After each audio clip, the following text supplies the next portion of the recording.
Okay, let's talk about Eisenhower's term and as far as events go. So we're looking at 1953 to 1961. Um, I I put here his periodic president card, and I saw here that it said dollar. So I was trying to figure out what that was, and I found that between 1971 and 1978, he was on the dollar coin. So he's not on the dollar coin now, but he was in 1970. And then this was his button when he was running for president. So peace, progress, prosperity, I like Ike, and there's his characteristic smile. So um, that was that was kind of what he campaigned on. Okay, his years in the White House, by many, are known for peace, prosperity, and kind of blandness. That it seemed like there wasn't a lot going on, that things were just peaceful and going right along with no problems. I I saw this in one of my main books that I use for information, but I don't necessarily agree with the blandness wholeheartedly. I believe that, especially not for what he was doing. I believe that he was accomplishing things, that he was getting a lot done, that yes, things were peaceful and kind of going along, but we're going to see some other things that were going on that don't necessarily seem bland.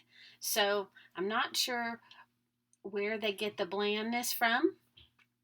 Because it does seem like there's a lot going on, but maybe it means in terms of like um, problems. And if that's what blandness means, I would love some blandness if you don't have a lot of problems.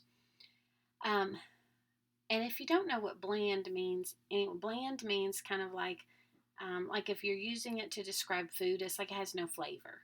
Like it's just boring. Okay, so after Eisenhower was in the army, but he was not a warmonger, meaning he wasn't all about going to war and staying in war, and he knew the cost of war, and he knew that it was very costly. And so and I'm not just talking about money, I'm talking about lives. And so when he comes in, he works very quickly to try to figure out this whole Korea thing. Remember, we had been fighting in Korea for several years, and he goes over to Korea, tries to do some peace talks, tries to do some negotiation, and couldn't really get anywhere. And so in July of 1953, they signed an armistice, but there were no gains made. There wasn't really like, it was the same as when we went in. There was nothing really fixed. The war didn't gain anything except losing lives, which is a danger when you go in to fight a war for a particular reason. You want whatever it is that you decided to fight for solved, and that wasn't with Korea. But after Korea, Eisenhower and his Secretary of State kind of adopted a policy of massive retaliation because they were afraid. Remember, the USSR, Soviet Union, is using that North Korea to spread communism. And they were afraid that it would just spread and spread and spread and spread and spread, and then they would eventually try to take over us. And so we had this idea of if you try anything, that we will retaliate in a massive way. So it's not just going to be kind of, sort of, it's going to be massive. Um, Eisenhower increased money spent on nuclear weapons, missiles, and bombers. So he was kind of backing up this idea of massive retaliation with saying that we are going to prepare for big. If we need to support ourselves, we need to have what is necessary to do it. He tried to thaw some of the Cold War problems with some meetings. With the leader at the time was Khrushchev, and this was in 1959. Nixon, who was the vice president, went over to Moscow and met with Khrushchev, and it went pretty well. They had some pretty heated debates on the differences between communism and a democracy. But then Khrushchev came to Camp David to meet with the president. Remember, Camp David is kind of like the presidential retreat. So he came over in 1959 to meet with the president, and it went pretty well. And they had scheduled another meeting in Paris to talk some more. And then the Soviet Union saw and shot down a United States spy plane in their territory. Where here we are trying to talk to them about, let's figure out what we can do to solve this, and let's make some peace here. And then they find a spy plane. So immediately Khrushchev cancels the Paris meeting, and things are not thought at all. They actually might become a little bit chillier, because, and this gives questions to American people, because we always thought, well, the Soviets were the ones that were harming us, and they were the liars, and they were the ones that we should be watching for. But if the United States is not telling us all the truth, and they're spying on the Soviet Union,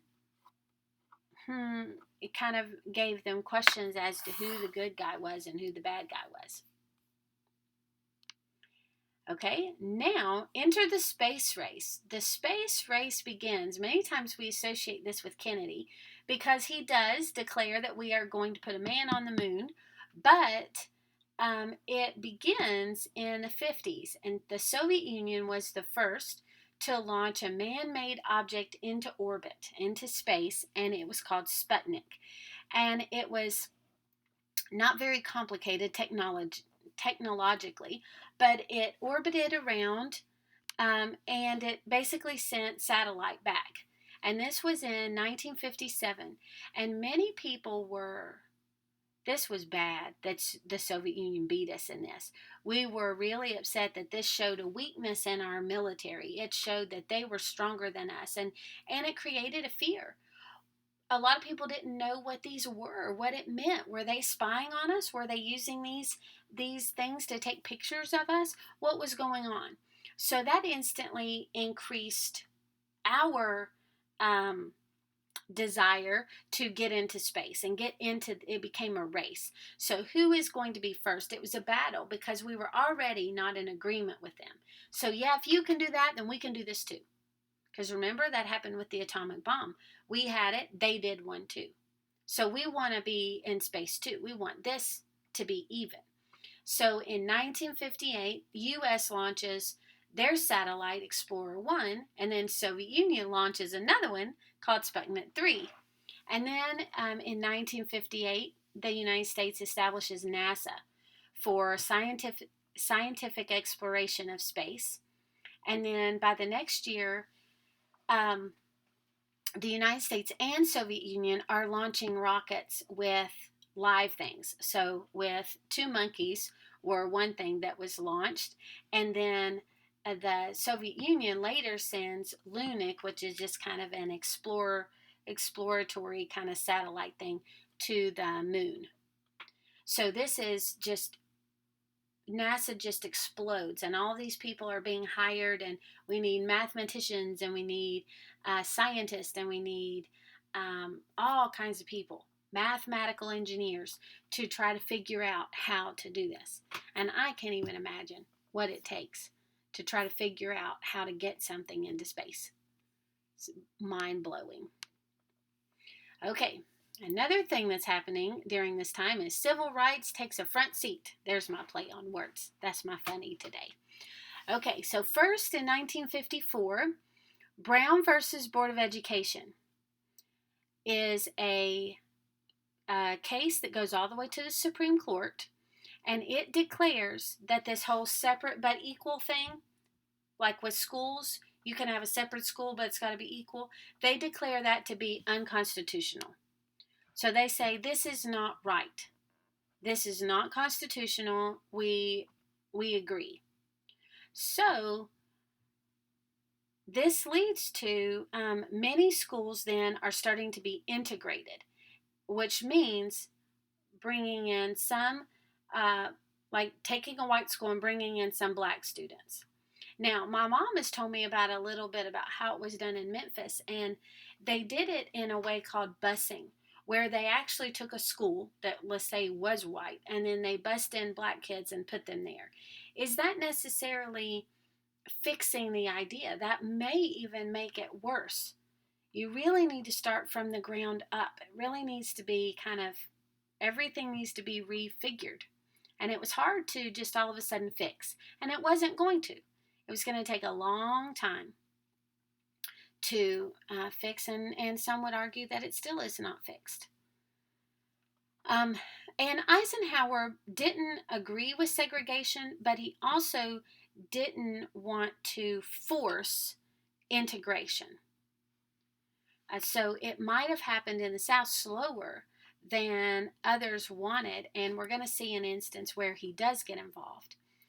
In 1955, Montgomery bus boycott is led by Martin Luther King Jr., and it starts when a lady named Rosa Parks, who is an older black lady, gets on a bus to go home after she's been working all day, and she refuses to give up her seat for a man that comes on the bus. Now, he was a white man, and she was in a section where she would have to move if a white person needed her seat. Well, and it wasn't just, some people say, well, she was just tired and didn't want to get up. No, there were a lot of people already working at this time and talking about taking any kind of opportunity they could take to show that they were not going to be pushed around anymore. So here was her opportunity. And when this opportunity came, she had committed herself to standing up for what was right. And in standing up for what was right, she stayed seated. Ha ha. So she stayed in her seat, didn't move. She was arrested, and then was quickly released. But the civil rights organizations that were already starting to work got involved. And Martin Luther King was a young preacher, and he was leading the people in protesting against the way that they were being treated, but in a peaceful way. Not with guns and not with fighting and not with looting, which means like going into businesses and stealing things, but with peaceful protest and showing that they weren't going to be pushed around anymore. And so they got a lot of the black people together in Montgomery, which is in Alabama, and they sent flyers and told people about it, and the churches talked about it, and they said, we want you to boycott the bus system. Don't ride the buses. Walk, carpool with other people, don't take the buses. Well, what do you think that did to the buses? Who was the main people that were taking the buses? Probably the black people, because they were the ones that wouldn't have as much money and have a car. So it ended when the Supreme Court finally forced the buses in Montgomery to stop segregating black passengers from white passengers. And so that boycott did produce results. So that was exciting. And then by 1960, we're starting to see a new part of protest called the sit-in. It started in the South, and where blacks were refused service in restaurants. The very first one was 4 African American men went into a can't remember the name. It's not one that's around anymore, but went into a like a soda shop kind of restaurant, and they were refused service. And instead of getting up and leaving, they stayed where they were. And this was a nonviolent type of protest. They weren't yelling, and many times they did it. They stayed seated, and people yelled at them, cursed them, threw things at them, were awful. And they had also decided that if they were beaten, they would just lay down and they would roll up in a ball. And so many of them, police were called. They were dragged off to jail, but they did it without fighting back. Many of this group did, and that showed that they were standing up for rights, but they were not doing it in an angry, I want to hurt you kind of way. They wanted to be heard, and this was a way to do it. In 1957, this is what I was talking about. So schools were supposed to be integrated. The Little Rock, there were 9 students that were chosen, black students that were chosen to go to this school, this high school. And the governor said, no, I'm not going to allow them to go. And he called his National Guard. So the Arkansas National Guard was standing at the doors of the school when these 9 students that were told to come to school come walking up. And the National Guard is standing there and not letting them in. And the government actually sent troops, federal troops, to Little Rock to walk the kids into school. So look at this. Look, these pictures are really amazing because if you look behind this girl, look at these shouting and these hateful, mean looks. Isn't that awful? They wanted to intimidate them. They wanted them to go away. They did not want this to happen. They wanted them to know their place. And can you imagine these teenagers? These teenagers taking on this role of sitting in that class day after day when nobody wanted them there to stand up for what would mean something for their kids. They were probably never going to be treated right, but they were doing it so that their kids could go and it would be normal.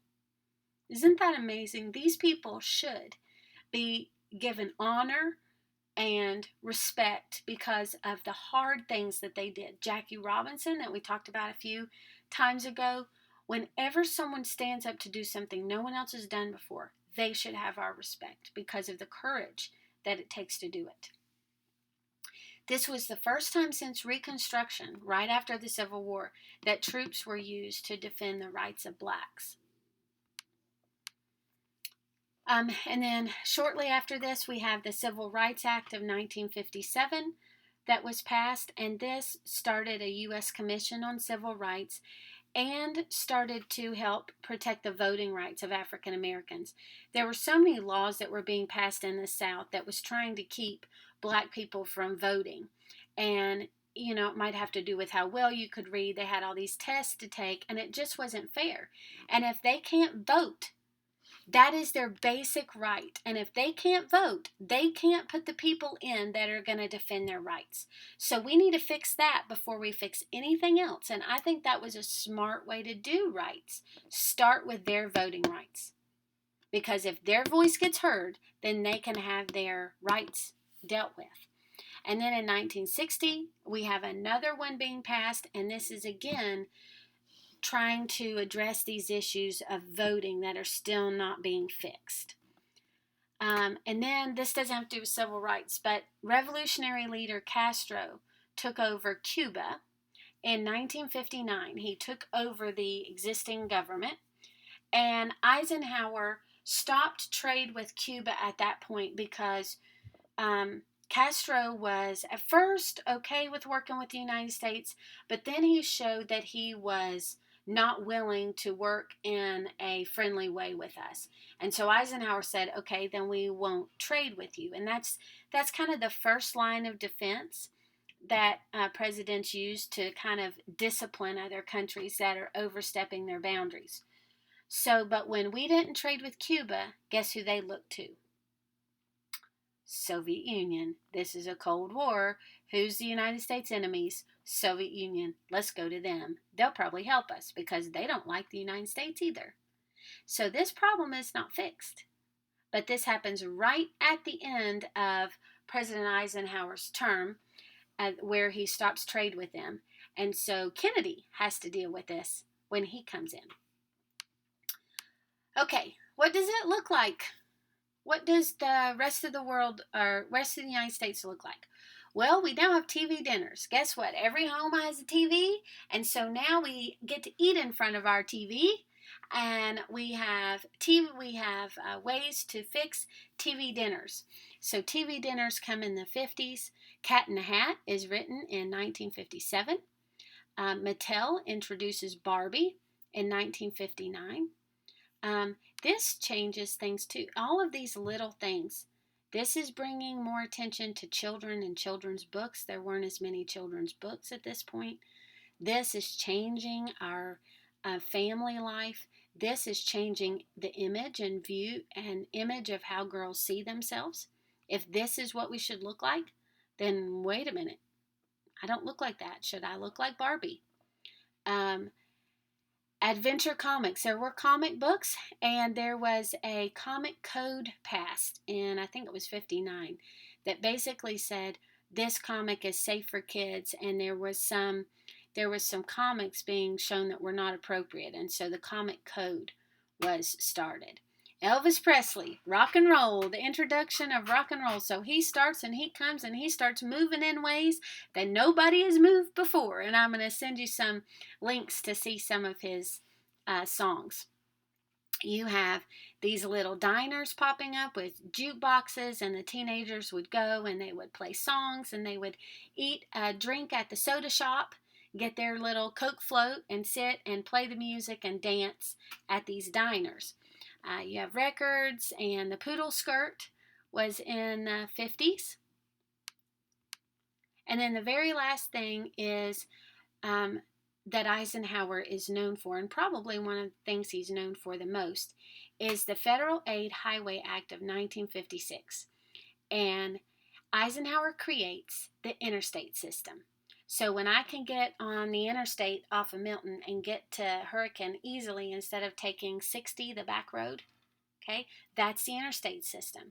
And it took people, instead of going through these little towns and not very efficient ways to travel, it gave them a faster way to get from state to state.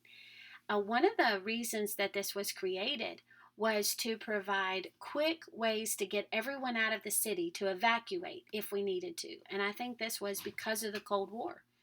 If we need to get everybody out to a safe place, how do they do that? The Route 60 and these little routes would be too crowded, and the roads weren't good to be able to get them out. So this was a 41,000 mile system, and it was $26 billion. And this is a car that would have existed around that time. So I want you to think, what kind of changes would this bring? I want you to think big, because think about even just building it. Think about jobs. Think about what was the land before it was turned into an interstate. Could there be problems there? How does this change who's getting money? How does this change where people can go? How often they can go? There's so many changes that this could bring, and I want you to think. Try to come up with some different things for me, okay, in the comments below. So tell me how the interstate would change the United States. Just the interstate, that's what we're asking. Please answer my question, okay? How does the interstate change the United States at this time? And I think that's it.